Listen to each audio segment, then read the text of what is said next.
अस्सलाम वालेकुम। आज हम डिस्कस करेंगे रूबेला वायरस के बारे में। सो रूबेला वायरस जो होता है it's actually rubi virus and it is a type of toga virus. Toga virus is from the arbovirus family of viruses and generally as you know arboviruses जो होते हैं वो आर्थ्रोपोड बॉर्न वायरसेस होते हैं। तो इन अ वे ये रॉन्गली क्लासिफाइड है क्योंकि रूबी वायरस जो होता है वो आर्थ्रोपोड से ट्रांसमिट नहीं होता।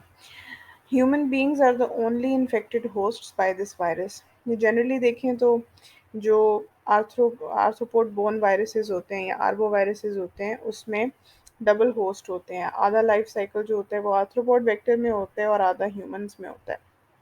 लेकिन रूबी वायरस का ओनली होस्ट ह्यूमन सेल ही होता है।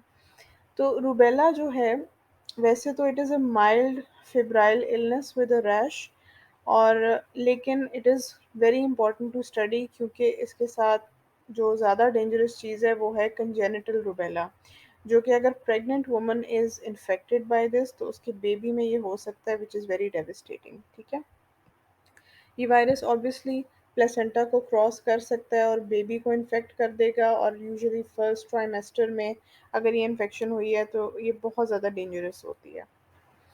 तो रूबी वायरस जो होता है वो दो डिजीजेस कराता है। नंबर वन रूबेला जिसको जर्मन मीजल्स भी कहते हैं और दूसरा है कंजेनिटल रूबेला सिंड्रोम। थोड़े से बेसिक फैक्ट्स के ऊपर आ जाते हैं जी। रूबी वायरस जो है वो उसका आरएनए सिंगल स्ट्रैंडेड है। इसका आइकोसाहेड्रल न्यूक्लियोकैप्सिड है, लाइपोप्रोटीन एनवेलोप है और पॉजिटिव स्ट्रैंड आरएनए है। इसके सरफेस के ऊपर हीमोग्लूटिनिन स्पाइक्स हैं और इसकी एक ही एंटीजेनिक टाइप है। Antibodies against hemagglutinin neutralize the infectivity. So this is talking basically about a kind of test done for viruses. तो उसमें ये है कि अगर एंटीबॉडीज़ प्रोवाइडेड हों तो इसकी जो हीमोग्लूटिनिन होता है उसका एंटीजन जो होता है वो न्यूट्रलाइज हो जाता है। Then there's humans are natural host. Then we talk about the summary of the replicative cycle. To be honest, Ruby virus के बारे में knowledge अभी तक incomplete ही है. So this is just based off of generally इस family का life cycle. तो basically ये होता है कि जब ये सेल को पेनिट्रेट कर जाता है और अनकोट हो जाता है तो पॉजिटिव आरएनए जीनोम जो होता है that gets translated into several structural and non structural proteins.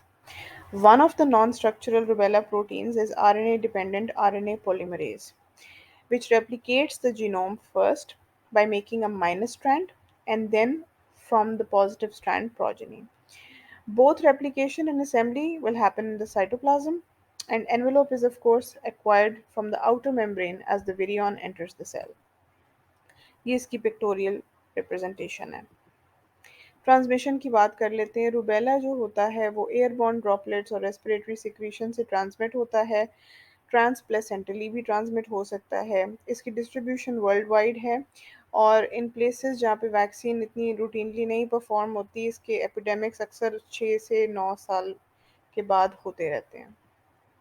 Pathogenesis तो अब ऑफ कोर्स इसका ट्रांसमिशन एयरबॉर्न ड्रॉपलेट्स के थ्रू है। तो जब ये नेज़ोफेरिंक्स में एंटर होता है तो वहाँ पे इसकी पहली रेप्लिकेशन होती है और लोकल लिम्फ नोड्स में। उसके बाद ये ब्लड स्ट्रीम में एंटर हो जाता है और डिफरेंट ऑर्गन्स में और स्किन में इसकी ट्रांसमिशन हो जाती है। The rash that happens with it is most likely because of antigen antibody mediated vasculitis. अगर नेचुरल इन्फेक्शन हो जाए तो इम्यूनिटी लाइफ लॉन्ग होती है। सेकेंड केस ऑफ रूबेला नहीं होता। इससे मिलते जुलते दूसरे वायरसेस के रैश हो सकते हैं so that could be a bit confusing, लेकिन रूबेला दोबारा नहीं होता। एंटीबॉडी जो होती है it crosses the placenta and protects the newborn. तो if the mother has the antibody तो that protects the newborn for a while. Clinical findings तो अभी जर्मन मीजल्स की बात हो रही है। जर्मन मीजल्स का एक दूसरा इंटरेस्टिंग नाम है 3 डे मीजल्स। बेसिकली ये मीज़ल्स के कंपैरिजन में एक माइल्ड और शॉर्ट डिजीज़ है। ये सिर्फ 3 दिन ये रैश रहता है और ये इशू रहता है। इसकी इंक्यूबेशन पीरियड जो है वो अबाउट 2 to 3 वीक्स है विच इज़ 14 to 21 डेज और इसका रैश फेस से स्टार्ट होता है, मोर स्पेसिफिकली फोरहेड से स्टार्ट होता है। रूबेला ये जर्मन मीज़ल्स जो होते हैं ये थोड़े से कंफ्यूजिंग हो जाते हैं विद अदर इलनेसेस, लेकिन देखा जा रहा है कि इसका मैक्यूलोपैपुलर रैश है। एज यू नो मीजल्स का भी मैक्यूलोपैपुलर रैश है, इसकी बहुत रिजेम्बलेंस है उसके साथ, इसीलिए नाम भी इनका मिलता जुलता है। तो एज यू नो कि जनरली इस तरह के जब वायरल इलनेसेस होते हैं तो पहले इंक्यूबेशन पीरियड होता है, फिर एक फ्लू लाइक इलनेस और फीवर और ये इस तरह के सिम्टम्स होते हैं वेग से, फिर रैश आ जाता है और फिर पेशेंट को पता लगता है कि इसको XYZ वायरल डिजीज़ है।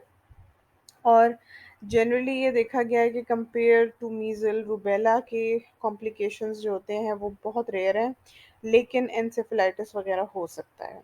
ये रैश सिर्फ 3 दिन रहता है, 6 दिन नहीं रहता, और इसका कैरेक्टरिस्टिक फीचर एक पोस्टीरियर ऑरिकुलर लिम्फ एडिनोपैथी भी है, यानी कि कान की बैक साइड पे जो लिम्फ नोड है वो स्वोलन होता है।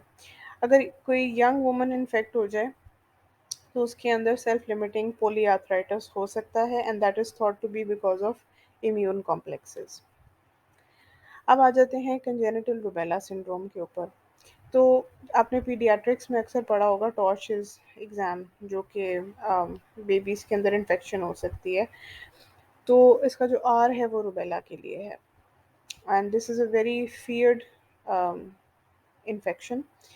एंड इसका जो रिस्क है वो बहुत हाई है, अगर मदर इन्फेक्टेड है तो fetal infection is very common. और फर्स्ट ट्राइमेस्टर में ख़ास तौर पे वो बड़ा एक नाजुक टाइम होता है बेबी की डेवलपमेंट का, क्योंकि बहुत इंपॉर्टेंट सेल डिफरेंशिएशन हो रही होती है। और अगर इस स्टेज के ऊपर इन्फेक्शन हो जाए तो इसका एक टेराटोजन का काम होता है, ये क्रोमोसोम्स को ब्रेक कर देता है, माइटोसिस को इनहिबिट कर देता है। और देखा गया है कि 3 मेन सिस्टम्स मुतासर होते हैं, ठीक है? Heart, eyes and the CNS। Heart में पेटेंट डक्टस हो सकता है, इंटरवेंट्रिकुलर सेप्टल डिफेक्ट्स हो सकते हैं, पल्मोनरी आर्टरी स्टेनोसिस हो सकता है, आइज में कैटरैक्ट, कोरियोरेटिनाइटिस हो सकते हैं, और CNS में मेंटल रिटार्डेशन, माइक्रोसेफली और डेफनेस हो सकती है। कंजेनिटल शेडर्स ये क्या चीज़ है? कुछ बच्चे जो होते हैं अगर वो इन यूट्रो इन्फेक्टेड हैं और वो नॉर्मल डिलीवरी हो गई, उनको कंजेनिटल रूबेला सिंड्रोम नहीं है, may be it's like later on in the pregnancy infection हुई थी, तो इनके अंदर इन्फेक्शन होती है और ये एक्सक्रीट करते रहते हैं rubella virus for months after birth, जो कि एक सिग्निफिकेंट पब्लिक हैज़र्ड है, स्पेशली फॉर प्रेग्नेंट वुमेन। तो कंजेनिटल शेडर्स जो होते हैं they can be asymptomatic and without malformations, इसलिए इनका डायग्नोसिस जो होता है वो नहीं हुआ होता जनरली। कंजेनिटली इन्फेक्टेड इन्फेंट्स जो होते हैं इनको अगर हम सीरोलॉजिकली टेस्ट करें तो इनके अंदर IgM टीटर्स ज़्यादा होते हैं, और persistent IgG long after maternal antibody disappears। As you know कि मदर की एंटीबॉडी जो होती है वो अराउंड 6 मंथ्स के टाइम पे फेड ऑफ हो जाती है, तो इनकी उससे ज़्यादा परसिस्ट करती है।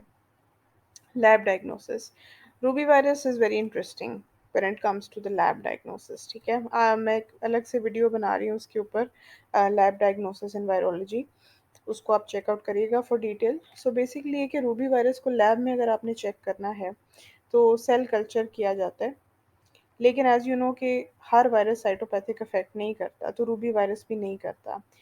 इसको हम आइडेंटिफाई करते हैं थ्रू इंटरफेरेंस, तो जब हम एको वायरस उसमें ऐड करते हैं कल्चर में तब साइटोपैथिक इफेक्ट होता है। तो rubella is diagnosed in culture like this. उसके अलावा ऑफ कोर्स सीरोलॉजी होती है, IgM IgG वगैरह होता है। तो एज यू नो कि अगर एक्यूट और कॉन्वलेसेंट फेज में फोर फोल्ड चेंज हो तो that means the infection is positive. तो IgM एक्यूट इन्फेक्शन डिनोट करता है, PCR भी कर सकते हैं, ELISA भी कर सकते हैं। फिर lab diagnosis for pregnant women, if a woman is pregnant and she is exposed to rubella virus, तो IgM antibody can indicate a recent infection. 1:8 or greater titer of IgG antibody indicates immunity and protection of the fetus, क्योंकि अगर mother में IgG है तो फिर वो baby में भी ट्रांसमिट हो गया होगा। अगर रीसेंट इन्फेक्शन है और mother is not immune, amniocentesis किया जा सकता है टू सी कि बेबी इन्फेक्टेड है कि नहीं, क्योंकि रूबेला वायरस अगर एमनियोटिक फ्लूइड में it is found that means for sure कि बच्चा इन्फेक्टेड है। ट्रीटमेंट ऐसा जिसका कोई भी नहीं है, प्रिवेंशन इसकी की जा सकती है थ्रू वैक्सीनेशन। इसकी वैक्सीन एक लाइव एटेनुएटेड वैक्सीन है, I hope you have a concept. Pakistan में एपीआई स्केड्यूल में ये शामिल है। इसको मीज़ल्स के साथ कॉम्बिनेशन में देते हैं। तो MR1 और MR2 is given at 9 months and 15 months respectively. ये वैक्सीन लॉन्ग लास्टिंग है, तो 10 साल तो निकालती है। और जनरली ऑफ कोर्स जैसे हर लाइव वैक्सीन का असूल है, ये प्रेग्नेंट और इम्यूनो कॉम्प्रोमाइज्ड इंडिविजुअल्स के लिए सूटेबल नहीं है। और pregnant women should be screen for immunity to rubella, or if they do not have the antibody to rotavirus, they should receive immunization after delivery. Unimmunized young adult women who are not pregnant and will not intend to become pregnant by using contraception for the next 3 months, इनको भी vaccine दी जा सकती है। ये vaccine जो होती है वो रेस्पिरेटरी IgA इंड्यूस करती है, जिसके साथ स्प्रेड ऑफ विरुलेंट वायरस जो होता है वो लिमिट हो जाता है। एंटीबॉडीज़ की बात करते हैं। एंटीबॉडीज़ जो हैं वो IG they can be given to pregnant women in the first trimester who have been exposed to a known case and for whom termination is not an option। लेकिन इसकी कोई गारंटी नहीं है कि ये काम करेंगी। अगर termination of pregnancy is an option, तो you have to determine whether the mother and the fetus have been infected through lab diagnosis। To protect women from exposure, hospital staff के बारे में भी इनकी इम्यूनाइजेशन के ऊपर बहुत इंसिस्ट करते हैं। और अगर नहीं है तो फिर इनको इम्यूनाइज करते हैं। I hope that you learned something about rubella. If you like this video, please like, comment, share, and subscribe to my channel and follow me on Instagram and Facebook. And I'll be back with another video. Allah Hafiz.